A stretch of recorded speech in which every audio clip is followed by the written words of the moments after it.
Saint of the Day, August 13th. 1. Saint Maximus. To harbor no envy, no anger, no resentment against an offender is still not to have charity for him. It is possible, without any charity, to avoid rendering evil for evil. But to render, spontaneously, good for evil, such belongs to a perfect spiritual love. Saint Maximus. Saint Maximus is also known as the theologian, as Maximus Confessor. He was born in Constantinople around the year 580, and died in exile August 13, 662. He worked with Pope Martin I against the monotheist heresy, and attended the Lateran Council of 649.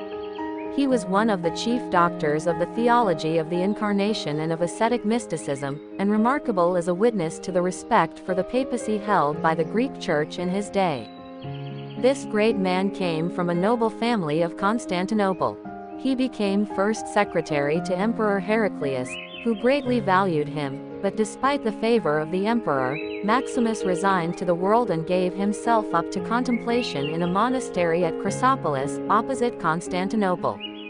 He became abbot there but seems to have left this retreat on account of its insecurity from hostile attacks. Falsely accused of treason due to his defense of the Orthodox faith, he was arrested and forcibly returned to Constantinople, where he spent several miserable years in prison, and at age 82 received his final sentence. He was anathematized, and with him Saint Martin and Saint Sophronius. The prefect was ordered to beat them, to cut out their tongues and lop off their right hands, to exhibit them thus mutilated in every quarter of the city, and to send them to perpetual exile and imprisonment. A long letter of the Roman Anastasius tells us of their sufferings on the journey to Colchis, where they were imprisoned in different forts. He tells us that Saint Maximus foresaw in a vision the day of his death, and that miraculous lights appeared nightly at his tomb. The monk Anastasius had died in the preceding month. The Roman lived on until 666.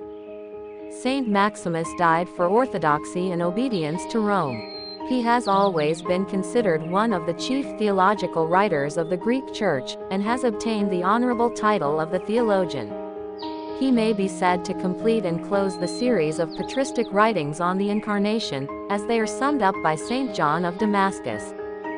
2. Saint Pontian and Hippolytus. Saint Pontian became pope in the year 230. 5 years later, after Pope Urban I, he was exiled to the mines of the Italian island of Sardinia during a period of Christian persecution.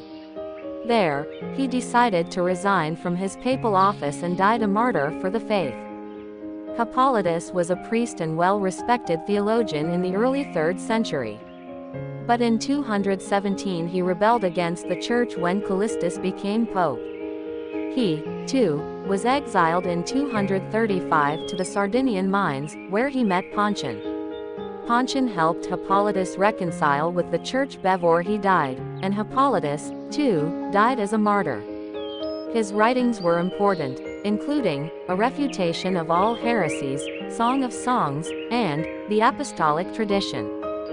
Saint Maximus, Saint Pontian and Hippolytus pray for us.